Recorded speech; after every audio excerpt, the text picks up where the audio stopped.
Cuando nos cuentan que los primeros seres humanos miraban con asombro a las estrellas, lo asociamos naturalmente con su curiosidad por el universo. Yo pienso todo lo contrario. Pienso que la curiosidad de ver a las estrellas no es ningún acto inocente, es más bien miedo. Miedo a que todo esto no signifique nada, miedo a que nuestra vida sea demasiado pequeña en la escala del cosmos, miedo a no importar. Desde siempre, levantar la vista fue una forma de buscar cobijo, como si allá arriba hubiera alguien observándonos, algo que diera sentido a estar aquí abajo. Durante siglos llamábamos dioses a las estrellas, porque necesitábamos creer que no solo eran luces sin importancia arriba de nosotros, sino más bien testigos, que alguien nos veía, que alguien sabía de nosotros. Pero en algún momento toda esa fachada se derrumbó. Anaxágoras, un filósofo del 400 a.C., fue uno de los primeros en desmentir toda esta ilusión. Las estrellas no eran dioses, no eran voluntades ni mensajes, eran otros mundos, materia, cosas. No tenían ningún motivo, ninguna intención, ni ningún fin. No había nadie mirándonos de vuelta. Aristóteles lo menciona en su libro De Caelo, no como un nuevo descubrimiento, sino como una advertencia de lo que se avecinaba. El cielo no estaba vivo, solo estaba ahí. Eso lo cambió absolutamente todo. Porque si el cielo ya no es sagrado, entonces no significa nada. Está vacío, y si está vacío, entonces mirarlo ya no es un acto espiritual, es más bien un acto desesperado por entender el por qué estamos aquí y qué somos exactamente.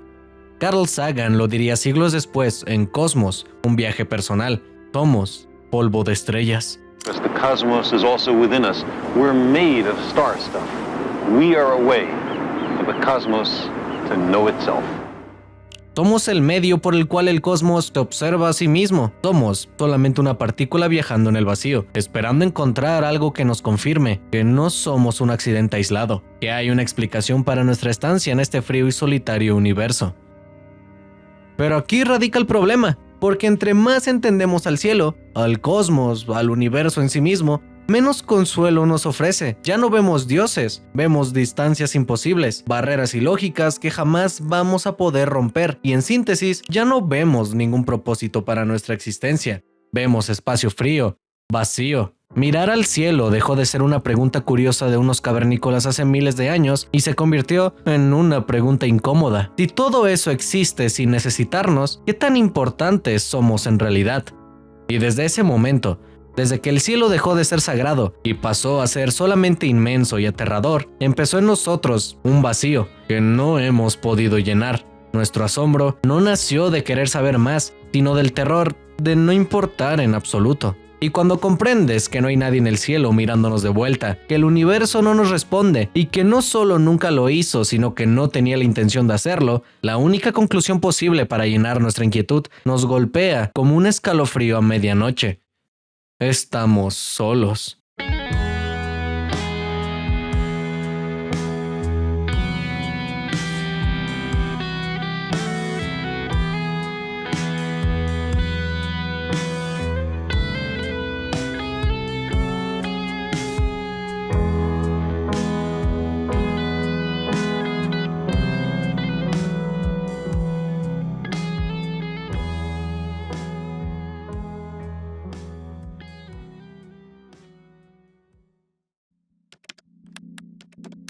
Hay una frase que muchos filósofos y físicos han dicho a lo largo de la historia. No somos especiales. Y aunque suena humilde, en el fondo no es más que una frase tranquilizadora. No la repetimos para aceptar nuestra pequeñez, la decimos porque nos hace sentir acompañados. Porque si no somos especiales, entonces debe de haber otros mundos, otras vidas, otras historias ocurriendo al mismo tiempo que la nuestra. Esta idea no nos quita importancia. Más bien, nos resta soledad. Cuando Nicolás Copérnico quitó la Tierra del centro del universo, no solamente movió los planetas, sino también nuestro ego. Pasamos de ser un punto fijo, donde todo el universo giraba a nuestro alrededor, a ser uno más. Y esa idea, que no solamente es fría, sino que aceptamos sin mayor importancia a día de hoy, en su momento, fue reconfortante. Si no somos el centro y el universo no gira alrededor de nosotros, entonces no estamos aislados en este escenario vacío. Giordano Bruno también lo filosofó. Si el universo es infinito, entonces debe de haber infinitos mundos. Y si hay infinitos mundos, entonces la vida no puede ser exclusiva de este punto perdido. En Del infinito universo Edmondi, Bruno no hablaba precisamente de astronomía, nos hablaba de consuelo, de un universo lleno, vivo, acompañado, un universo donde no somos únicos porque no estamos solos. Y fue irónico, murió quemado por atreverse a decir que Dios no había hecho un solo mundo con un solo centro. Imaginar un universo habitado le costó la vida. Así como imaginarme un universo vacío me está costando la mía.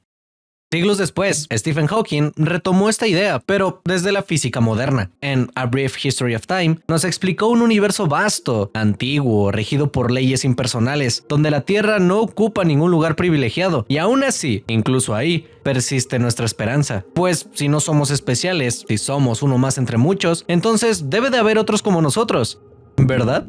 En algún lugar, en algún momento.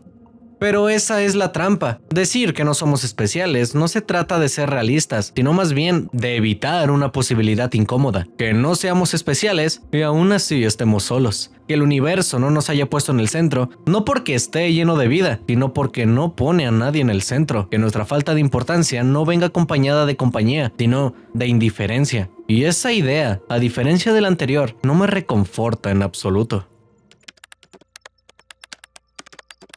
Pero quitemos el consuelo a un lado. Dejemos de buscar significado por un momento y miremos la vida de manera lógica y con frialdad. La vida no tenía por qué ocurrir. La vida no es la naturaleza del universo. Fue, en el mejor de los casos, una anomalía. Una coincidencia tan precisa que cualquier mínima variación la habría hecho imposible. Tengan presente que la vida no es la norma del universo. Es una excepción y una muy rara, de hecho. En El azar y la necesidad, Jacques Monod afirmó que la vida no nació por intención, ni por propósito, ni porque el universo la necesitara o la quisiera. La vida surgió del encuentro ciego entre leyes físicas y accidentes improbables. No hubo ningún plan ni ninguna dirección, solo una combinación específica de condiciones que por pura casualidad sucedió. Para Monod, la existencia de la vida no es una señal de sentido, es más bien una señal de contingencia. Estamos aquí porque podía pasar, no porque debiera pasar. Hay un experimento que, cuando lo vi por primera vez, me asombré. De hecho, mis esperanzas aumentaron y luego, cuando lo racionalicé, me comencé a preocupar. Hablo del experimento Miller-Urey en 1953. Aquí recrearon las condiciones de la Tierra primitiva y lograron producir aminoácidos, los pilares de la vida. Pero algo que siempre se omite al contar esta historia es lo que este experimento realmente implica. Incluso si nosotros como humanos conscientemente forzamos el entorno, incluso repitiéndolo exhaustivamente en un laboratorio, lo que se obtiene no es vida, sino piezas sueltas, fragmentos. Es como tirar un rompecabezas al azar infinitamente y esperar a que éste caiga armado. Puede suceder, sí, pero no es la norma ni la regla, es la excepción. Este experimento nos mostró componentes inertes que por sí solos no hacen nada. Entre una molécula orgánica y una célula viva hay un abismo gigantesco que seguimos sin poder cruzar.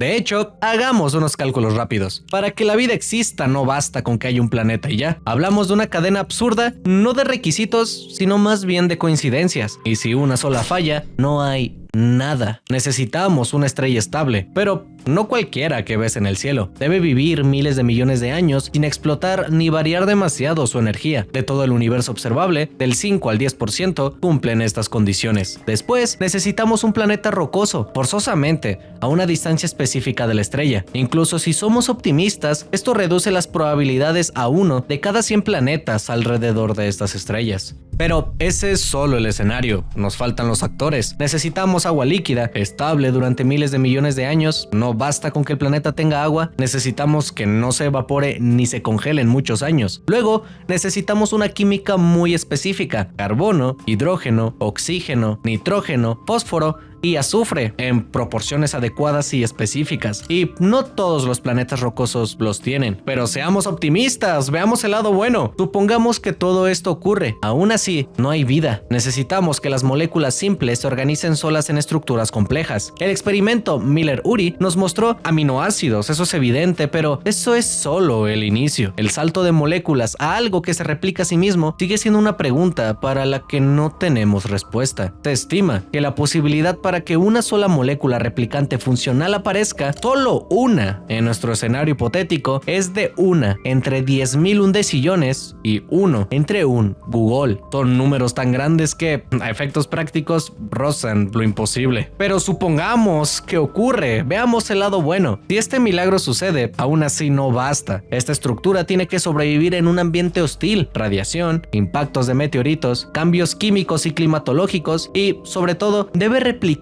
miles de millones de veces sin extinguirse y después evolucionar hacia una célula completa con membrana, metabolismo y un control interno. Pero bueno, veamos el lado bueno. Todo esto sucede, pues aquí viene otro filtro gigantesco: la estabilidad a largo plazo. La Tierra estuvo viva durante miles de millones de años antes de producir algo mínimamente complejo. La vida pasó casi 3.000 millones de años siendo solo bacterias. La complejidad no solamente no es automática, sino que parece resistirse. Es un cambio evolutivo que te vuelve presa fácil y no te ayuda a sobrevivir. La vida multicelular pudo no haber ocurrido nunca.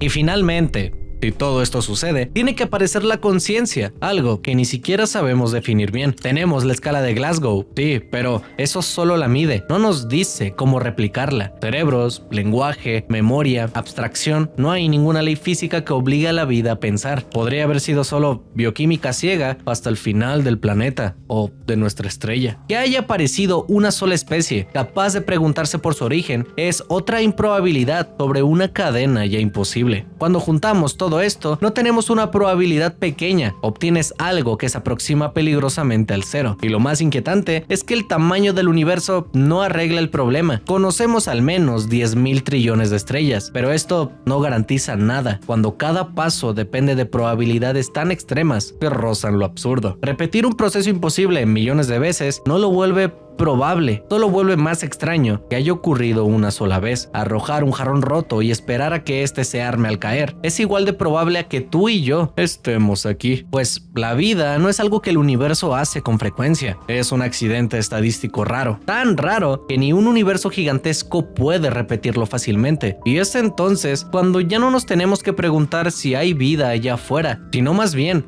¿por qué ocurrió aquí? Y si alguna vez ocurrirá en algún otro lugar. Y pensar eso es inquietante. Significa que la vida no apareció ni fácilmente ni rápidamente, ni siquiera inevitablemente, sino que durante miles de millones de años el universo fue estéril, un lugar sin vida, sin nadie que observara sus maravillas, sus estrellas, sus planetas, sus galaxias. Y me da miedo y tristeza pensar que cuando nuestro ancestro apareció fue tan frágil que pudo haberse extinguido antes de siquiera consolidarse. Bastaba un pequeño cambio en la temperatura por complejo, uno muy pequeño, y todo el universo habría vuelto a ser silencioso.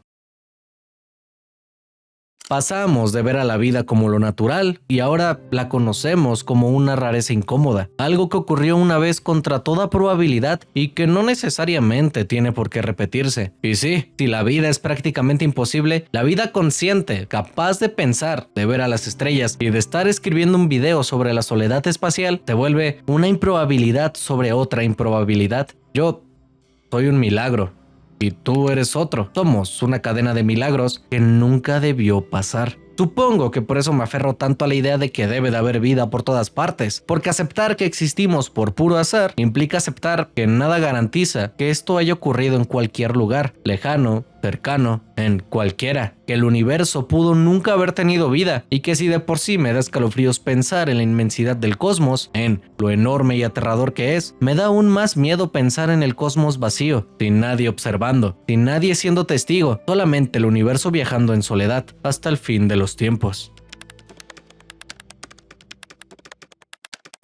Al comenzar a investigar este video, me di cuenta de una cosa. Si bien a día de hoy tenemos una visión más realista de, nuestra realidad, lo cierto es que durante mucho tiempo todo fue diferente. En el pasado, nuestras mentes imaginaban el universo completamente vivo. Marte tenía canales, Venus tenía selvas, la Luna ruinas antiguas, y no porque hubieran pruebas o observáramos cosas equivocadamente, sino más bien porque el vacío era insoportable. Era una forma de no sentirnos aislados. La ausencia de información te llenaba con esperanza y mucha imaginación. imaginación. Giovanni Schiaparelli estaba convencido de que había maravillas hidráulicas en Marte, obras de ingeniería compleja. Percival Lowell, en el libro Mars, detalló una civilización moribunda en nuestro vecino rojo. Incluso cuando la ciencia avanzó, la idea no murió. A principios del siglo XX, Venus era imaginado como un planeta repleto de agua y junglas. Esta idea colectiva alimentó la ciencia ficción y no viceversa como podemos imaginar. H.G. Wells, en La Guerra de los Mundos, no escribió sobre extraterrestres porque le gustaban o estuviera fascinado, sino porque el público ya estaba predispuesto a creerlo. Todos veíamos a los alienígenas como una realidad plausible. Pero cuando se inventaron las primeras ondas, la imaginación cayó por completo, como cuando de niños dejábamos de creer en Santa Claus, la luna muerta, Marte frío, Venus un infierno. Uno a uno, todos los mundos que imaginamos con vida se apagaron frente a nosotros. Pero nuestra imaginación no murió. Aunque no lo crean, nosotros como humanos no aceptamos inmediatamente que estábamos solos. Simplemente bajamos la vara, cambiamos la pregunta. Pasamos de buscar a un humanoide gigante en Marte a buscar esto. No comenzamos a buscar bacterias porque fuera más emocionante, sino porque es más soportable. Encontrar vida simple nos permitiría decir que no estamos solos, sin enfrentar la pregunta de ¿por qué nadie llegó tan lejos? Carl Sagan entendía esto mejor que nadie. Él defendió toda la vida la búsqueda de vida simple. En Pale Blue Dot escribió sobre nuestra pequeñez cósmica, pero también sobre la necesidad humana de encontrar continuidad, aunque sea microscópica. Una bacteria en Marte no es un vecino al que podamos saludar ni hablar, pero sí una excusa para no sentirnos completamente solos, y así rebajamos nuestras expectativas, no por mera ciencia, sino por necesidad psicológica. Cambiamos la esperanza de compañía por la esperanza de parentesco. Si encontramos microbios, aunque no nos hable, ni nos vea, ni nos entienda, y nunca sepa de nosotros, podemos festejar, saber que la vida no solo ocurrió una sola vez. No será una victoria enorme, pero sí lo suficientemente importante para mirar a las estrellas y no sentir que estamos solos. Hace poco me encontré con esta noticia. En el 2023, NASA lanzó la misión OSIRIS-REx, encargada de ir al asteroide Bennu, recoger muestras y regresar a la Tierra. Recientemente, estas muestras fueron analizadas y encontraron algo fascinante. Este asteroide contenía los pilares fundamentales de la vida, aminoácidos, bases necesarias para construir el ADN y el ARN, compuestos que solo aparecen cuando hay agua líquida y una química activa como en la Tierra primitiva. Tallaron azúcares, fosfatos, pero lo inquietante aquí es que esto no significa que Bennu o el sistema solar albergara vida, son solo los ingredientes. El hecho de que estos bloques se formen en cometas no significa que hubiera vida inteligente ahí, ni siquiera microbiana. Simplemente nos muestra que la química prebiótica puede surgir en muchos lugares, pero no nos dice si esa química alguna vez cobró vida, ni siquiera si era consciente. Y aquí es donde comienzo a inquietarme y a ver este descubrimiento con otros ojos. Si todos esos ingredientes estaban esparcidos por todo el sistema solar y aún así nadie ha tomado forma observable fuera de la Tierra, entonces la posibilidad de encontrar realmente otra vida allá afuera se vuelve remota, no más probable. Porque incluso cuando las condiciones químicas básicas están presentes, el salto hacia algo vivo es algo que todavía no hemos observado una sola vez fuera de nuestro propio planeta.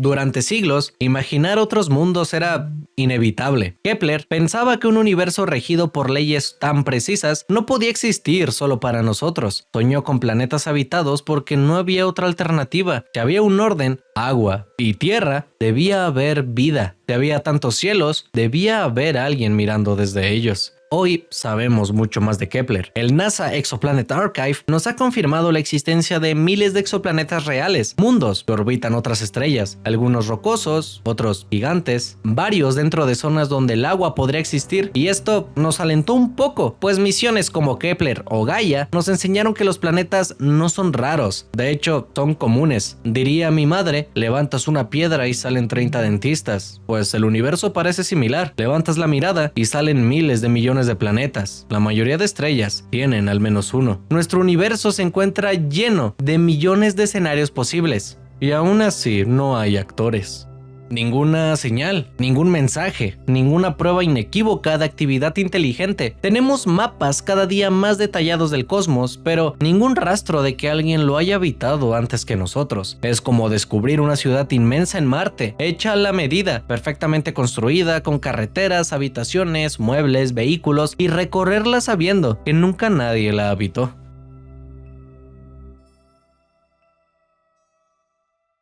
Con todo lo anterior, es obvio que se estarán preguntando si el universo debería estar vivo, ¿por qué se siente muerto? Es un contraste curioso y aterrador. Millones de mundos, tiempo prácticamente infinito, espacio de sobra, recursos abundantes y aún así, nada. En 1920, en Los Álamos, Enrico Fermi hizo una pregunta precisa. ¿Dónde están todos? El universo es antiguo, las estrellas son viejas, los planetas comunes y al menos una sola civilización tecnológica debió haber dejado huellas evidentes, pero no hay nada. En los años 70, Michael Hart y Frank Tipler llevaron esta intuición lógica al más extremo posible. Una civilización suficientemente avanzada podría expandirse por la galaxia en una fracción mínima del tiempo que lleva existiendo. Hablamos de millones de años frente a miles de millones. En términos cósmicos, un parpadeo. Con todo esto, el silencio no solamente es extraño, sino que es contradictorio. No debería ser así, algo no encaja. Ahí es donde esta simple pregunta me deja de resultar interesante y me comienza a helar la sangre. Pues la pregunta ya no es de si hay vida en algún otro lugar del universo, sino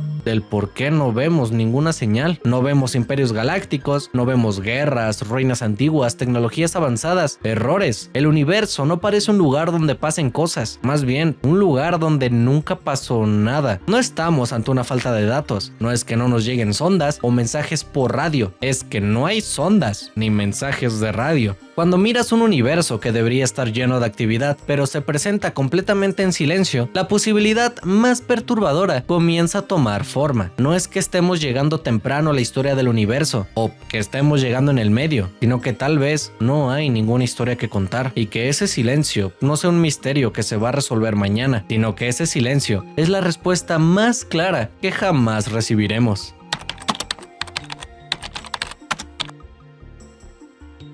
Hay una posibilidad que, al menos para mí, me resulta interesante por sobre todas las demás, pues no culpa al universo, sino a la inteligencia en sí misma. No es que falten mundos, ni tiempo, ni oportunidades, ni siquiera suerte. Tal vez el problema comienza justo en el momento en el que una especie comienza a pensar demasiado. Tal vez la inteligencia no es una bendición, sino una maldición. Arthur C. Clarke en Profiles of the Future lo resumió en una frase. Dos posibilidades. Estamos solos en el universo o no lo estamos. Ambas son aterradoras. Él no hablaba sobre aliens que vendrán a atacarnos y a iniciar una guerra cósmica. Es un comentario inteligente. Si estamos solos, el vacío es absoluto. Pero si no lo estamos, entonces, ¿por qué no vemos a nadie que haya llegado más lejos que nosotros? Aquí surge la idea de que la inteligencia no solo puede autodestruirse, sino que parece ser su naturaleza. Pensar nos permite crear herramientas, tecnologías, sistemas complejos, escritura, matemáticas, pero también permite crear armas, riesgos biológicos,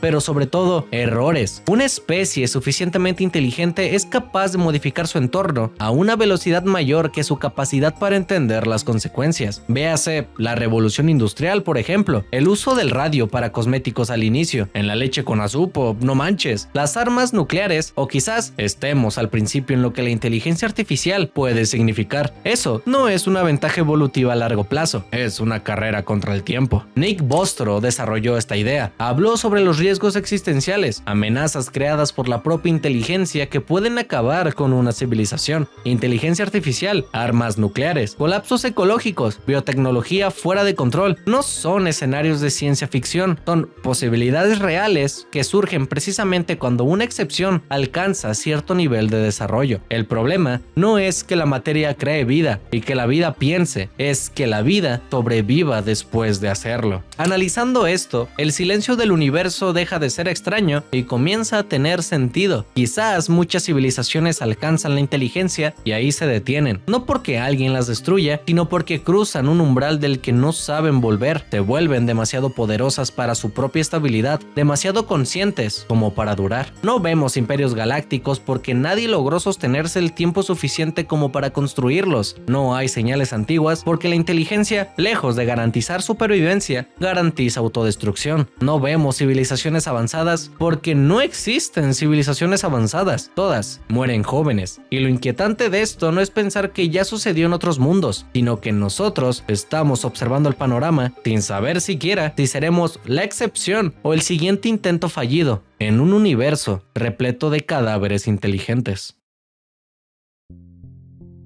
Este tema fue el principal por el que comencé a escribir este video. En 1998, el economista y filósofo Robin Hanson propuso el Gran Filtro, una idea que no habla de probabilidades ni de accidentes aislados en el cosmos, sino de una barrera casi absoluta. El concepto es simple: en algún punto del camino entre los aminoácidos y una civilización capaz de dejar huellas en el universo, todas fallan por un filtro que actualmente desconocemos. El filtro puede estar al principio, las barreras físicas, biológicas y de suerte de las que ya hemos hablado, o también puede estar más adelante. Organismos complejos, inteligencia, tecnología, cooperación mundial. Pensar en que el día de mañana la humanidad estará gobernando el universo es optimista, pero la historia del cosmos nos cuenta otra historia, que alguno de los pasos para llegar a dejar huella es imposible de atravesar y no sabemos cuál. Y esa incertidumbre me da náuseas, porque si el filtro ya quedó atrás, entonces lo atravesamos y somos extraordinariamente raros, pero si aún se encuentra adelante, significa que no hemos llegado a la parte más peligrosa de toda nuestra existencia. Si no vemos civilizaciones antiguas, ni señales, mensajes, restos tecnológicos, entonces algo detiene el proceso una y otra vez, sin importar la cantidad de mundos. El tiempo que puede ocurrir, ninguno parece cruzar ese umbral. Y lo que personalmente más me incomoda es que este gran filtro no es violento, es silencioso y lento. Colapso ambiental, falta de recursos, guerras inevitables, tecnologías que no podemos controlar, nada espectacular que una civilización a miles de años luz pueda discernir solamente con ver un planeta orbitando una estrella. Y cuando todo acabe, el único testigo es un planeta que con el tiempo vuelve a enfriarse y una civilización que al observarlo de lejos llega a la misma conclusión que nosotros hemos llegado. Ese planeta parece habitable. Y con esta nueva información, la pregunta se modifica nuevamente.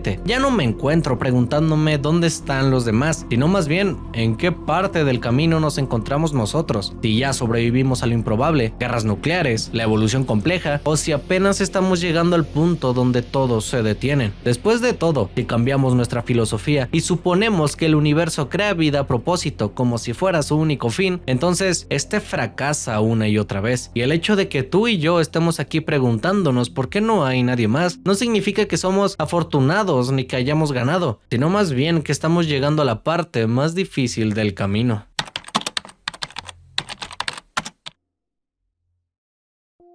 Otra de mis teorías favoritas sobre la vida en el universo es una que sugiere que no estamos solos, que de hecho nunca estuvimos solos y que el universo es abundante en vida, solo que llegamos demasiado tarde. Es como llegar a una fiesta cuando ya recogieron todo y solamente te encuentras en una casa vacía. El universo no está esperando a que la vida se dé, ya la tuvo y la perdió. Isaac Asimov nos planteó la idea inquietante de que las civilizaciones nacen, se expanden y luego desaparecen sin dejar un rastro detectable. No hay ningún imperio que dure para siempre y que deje huellas permanentes. Imagina por ejemplo el Coliseo romano, un parpadeo en la escala del cosmos y ¡boom!, te vuelve un montón de rocas, que no significa necesariamente una civilización. Me gusta mucho ilustrar este escenario con esta imagen de las pirámides de Teotihuacán. En tan solo 100 años, un cerro pasó a ser los restos de una civilización. Solamente alguien lo tuvo que desenterrar. Y hablo únicamente de 100 años. Ese ni siquiera es un parpadeo en la escala del cosmos. cosmos es, si acaso, el inicio de la sinapsis en el cerebro cósmico que pensó en pestañear. Son procesos locales y muy frágiles que el universo termina borrando. Poner esto en escalas de miles de millones de años, incluso una civilización galáctica, puede ser un evento de escala menor. Nosotros somos las hormigas que escalamos la montaña sin saber que abajo hay una pirámide. Las estrellas nacen y mueren, los sistemas planetarios se reconfiguran casi todo el tiempo, las galaxias colisionan y todo desaparece. Si la vida inteligente apareció hace miles de millones de años en algún lugar, tuvo tiempo suficiente para extinguirse por completo, antes siquiera de que la Tierra se formara. No había señales activas a día de hoy porque nadie estaría transmitiendo. Si tomamos esta perspectiva como la verdadera, el silencio no significa que debemos buscar más, sino que ya no hay donde buscar. No encontramos estructuras porque el polvo, la radiación y el movimiento cósmico se encargaron de deshacerlas. El universo no es un escenario esperando actores, sino un escenario vacío después de la función, y nosotros seríamos el conserje que barre luego de que todos se fueron. Si Asimov tenía razón, entonces no estamos solos en un sentido reconfortante. Estamos solos como quien llega a una ciudad abandonada y deduce que hubo vida por las ruinas. Y es triste pensar que el universo tuvo una historia maravillosa, civilizaciones conquistando, ingeniería que nos parecería magia, guerras intergalácticas y ahora todo está vacío, porque ya todo ocurrió y somos los únicos que quedan, preguntándonos qué ocurrió. Y es más inquietante pensar que no hay nadie que nos pueda responder esa pregunta. Pero hay otra posibilidad que enfoca este punto a la perfección, que por lo empática que es, parece la más plausible. Imagina una civilización enorme, antigua, tan antigua como el mismo universo, que un día mientras viajan por el cosmos, nos encuentran una señal débil en un rincón joven de la galaxia. Nos observan un rato para saber qué somos y deciden no intervenir, ni siquiera saludar. No por maldad,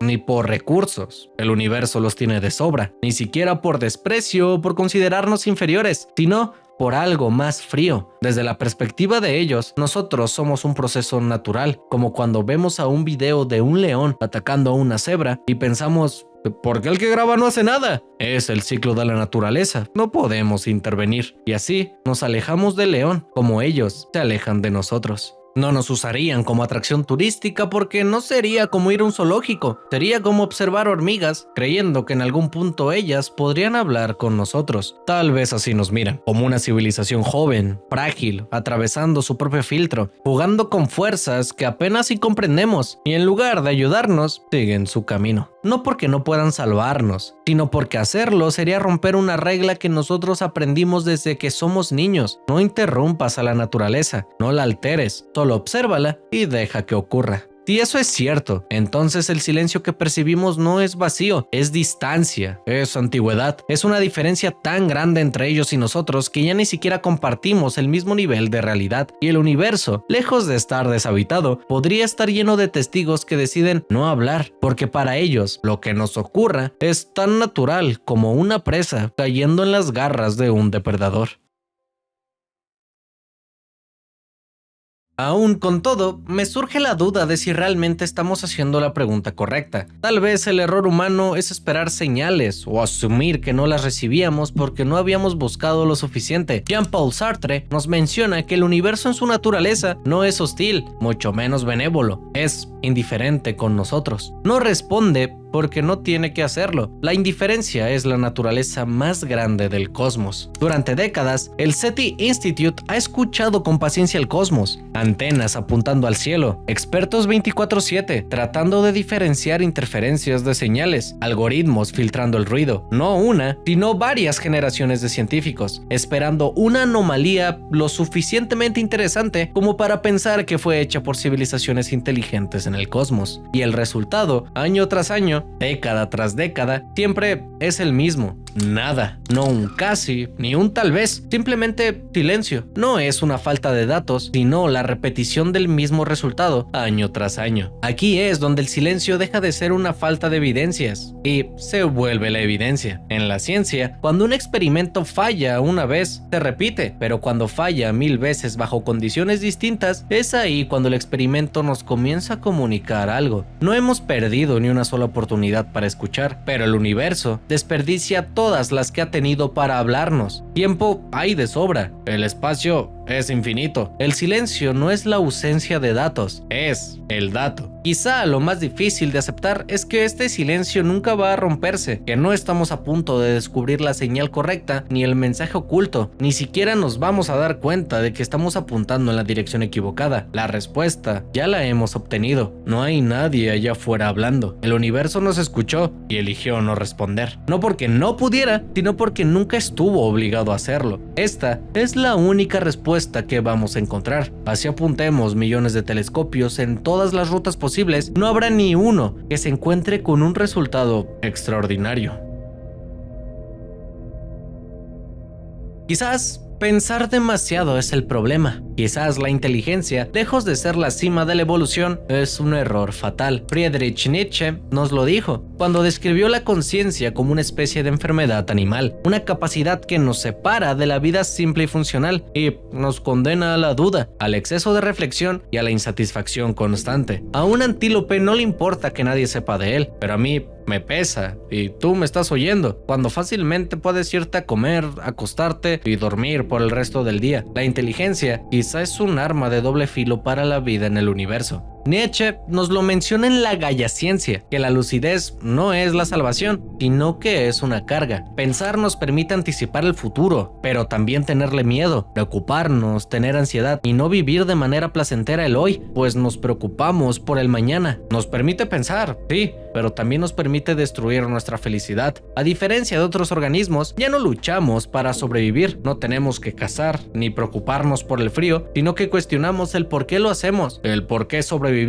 ¿Qué sentido tiene? Esto tiene que ver con las teorías del colapso de la sociedad. Las sociedades complejas se vuelven frágiles. Entre más inteligente es un ser, más capas de peligrosidad se añaden a su supervivencia. Y aquí, el silencio del universo cobra sentido. Pensar demasiado genera armas. Acelerar el consumo de recursos destruye los ecosistemas. Comienzan a emerger problemas globales. Las especies que no desarrollan inteligencia avanzada sobreviven durante miles de millones de años. Véase los dinosaurios, por ejemplo. Vivieron durante más de 160 millones de años. Los seres humanos no hemos vivido ni 200.000 y ya estamos al borde del colapso. Guerras y enfermedades. La inteligencia nos permite dominar nuestro planeta, sí, pero también cansarlo, agotarlo y destruirlo. Y cuando nuestro planeta colapse, la inteligencia no nos servirá como refugio. Quizá por eso no hay civilizaciones longevas, ni galácticas. El universo no las destruye, ellas mismas lo hacen. La inteligencia es una ventaja, sí, pero una muy corto plazo. A largo plazo, te vuelve nuestra propia tumba, te vuelve un error evolutivo. La vida que prospera es la que no piensa demasiado, y cuando comienza a hacerlo, es cuando ésta comienza a tambalear. Y nosotros, aquí y ahora, no seríamos la excepción a esta regla, solo tu ejemplo más reciente.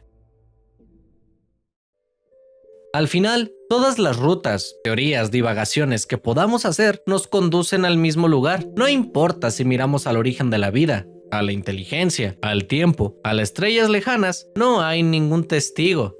Quiero terminar este video con una frase de Blaise Pascal: el silencio eterno de los espacios infinitos me aterra. De hecho, así se iba a llamar el video. Esta frase me encanta porque no se refiere a que el universo es oscuro, sino a que no responde. No porque nos falta apuntar nuestros telescopios 1 centímetro a la derecha, sino porque no hay nadie escuchando desde el otro lado. No hay civilizaciones antiguas observándonos como el siguiente capítulo de la historia cósmica. No hay continuidad. Cada forma de vida inteligente es un evento aislado, un intento que ocurre una sola vez y se apaga sin ser recogido ni visto por nadie más. El universo no parece ser una saga de películas con cada historia conectando con la anterior, sino una serie episódica, donde no tienes que ver a la civilización anterior para entender a la siguiente, porque ambas ignoran la existencia de la otra. Carl Sagan intentó encontrar consuelo en la vastedad, nos recordó que somos polvo de estrellas, y obvio, compartimos origen con todo lo que existe, pero como dos gemelos, compartir origen no es lo mismo que compartir destino. Todos venimos del mismo lugar, eso es obvio, pero aún así, vamos a estar completamente solos al final del camino. No hay ningún Google en el universo que guarden por la infinidad del tiempo nuestras obras, nuestras ideas. No hay observadores que preserven y cuenten lo que la humanidad alguna vez fue. Si desaparecemos, y lo vamos a hacer, el universo nos olvidará. No seremos importantes. Las estrellas seguirán ardiendo, las galaxias girando, los agujeros negros tragando y el silencio continuará exactamente igual que antes de que existiéramos. Esa es la conclusión más dura de aceptar. Nuestra existencia no es parte de algo importante, es un monólogo que escuchas una vez en la escuela y nunca más lo vuelves a recordar, ni siquiera para el examen. Nadie nunca nos conocerá, nadie nunca nos entenderá. No hay nadie que venga de antes para explicarnos. Estamos solos, no porque el universo nos haya abandonado, sino porque nunca nos prometió compañía. Estamos solos porque nadie más está mirando. Y todo lo que somos, fuimos y seremos, todo lo que pensamos, todo lo que amamos, ocurrirá aquí una sola vez, sin repetirse nunca, sin testigos y sin continuidad. Estamos solos. ¿Creías que todo este video fue para que la conclusión fuera desesperanzadora? ¿Que el silencio, la distancia, la ausencia que formé era para decirte que no quedaba nada? ¿Que nada de esto tiene sentido? Después de todo lo que hablamos y vimos, quiero enfocarme en algo, en otra perspectiva, que estuve omitiendo a propósito para hacerte sentir miedo. Si estamos solos, esto se vuelve aún más extraordinario. El universo es frío, antiguo e indiferente, y eso solo significa que el hecho de que tú estés aquí, respirando, pensando, sintiendo, te vuelve una anomalía, la anomalía más hermosa jamás producida por el universo, porque eres irrepetible. No fuimos un error, no fuimos una casualidad, fuimos el milagro. Contra todo pronóstico, estás aquí, porque tú eres el milagro. No en un sentido espiritual, no creas que estoy hablando de eso, sino desde una perspectiva realista y honesta. Contra probabilidades absurdas, contra el vacío, contra el tiempo,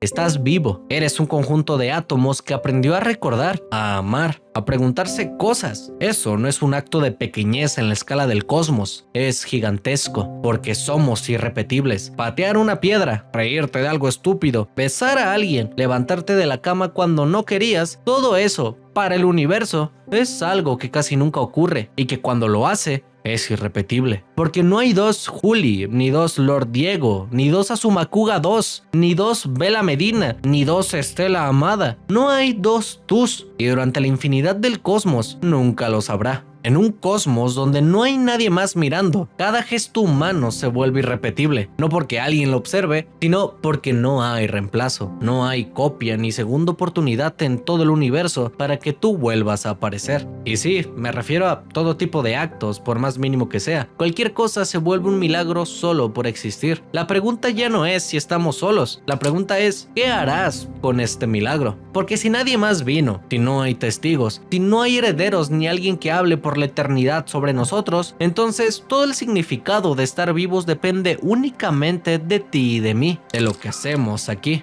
ahora, juntos, aunque sea por un instante. Estamos solos, sí, eso es un hecho, pero durante el tiempo que dure mi viaje, tú y yo vamos a estar juntos, como dos milagros que se miran, se escuchan y se entienden. Y si estamos aquí contra todo pronóstico, si ya ganamos la lotería de lo más improbable en el universo, entonces lo único que te queda es hacer que tu milagro, que tu vida, valga la pena. No se les olvide seguirme en Twitter e Instagram, preciosos. Todos los links están aquí abajo. Tenemos nueva merch del canal, la hoodie y gorra choqueante. Ya están disponibles para su compra. Al comprarla aparecerás al final de los videos y recibirás un saludo mío personalizado. ¿Cómo de que no? El envío es mundial. No lo olvides, link en la descripción. Utilicen el código MexicanLopez en la tienda de Fortnite. También aparecerás al final y podrás presumirles a todos tus compras. Y si quieres ver videos antes, sin anuncios y sin censura, recuerda hacerte Patreon del canal, como los hermosos La Papita Momo, Brian Patricio Suntasik Mosquera, Carlos Johnson, que me mandó un mensaje y me dijo que se llama Juanse y que se había equivocado de cuenta, no mames, búlense de ese cabrón. Mikucat 34, Dick el Erizo, Winter, Un Pepino, Sans Monster, Rianco, Pocket, Chompdron, Sephora Quiroz, Chandwich, Mario de Jesús Rodríguez Morales, Estela Amada, Omar Espitia, Vicartur 71, Egon 334, Casaneteto 05, Rickname 81, Diego Fierro, Octavio Riveros, José Antonio Sarabia Jaimes, Rocky 190512, Maybet Lujano, Lucas Arevalo, Luis Onange, Un Güey Naco, Zum Zum Draw, Pennywise, MCD 143, Hack, Guillermo Gómez Salamanca, Jairo Orozco Casas, Genaki, Deadred, Alejandro SLMD, Eddie, y para el Iraniwashi, oh my god. El link del Patreon está en la descripción del video. Únanse y disfruten de ser inmunes al cáncer de próstata. Acuérdense que las membresías se están mudando para allá y con tu suscripción al Patreon cada 3 meses vas a recibir merch completamente gratis. Así como lo oyes, gratis. Tú no pagas nada, nomás el Patreon. Yo fui el Mexican López, aunque durante todo este tiempo estuvieron viendo a este perrito con suéter. Y nos vemos en la próxima, culones. Adiós. Yo, I ain't here for the money, I ain't here for the fame. Though it might be nice to own a jet plane, I'ma do it all for you. Come along and see it's true, but the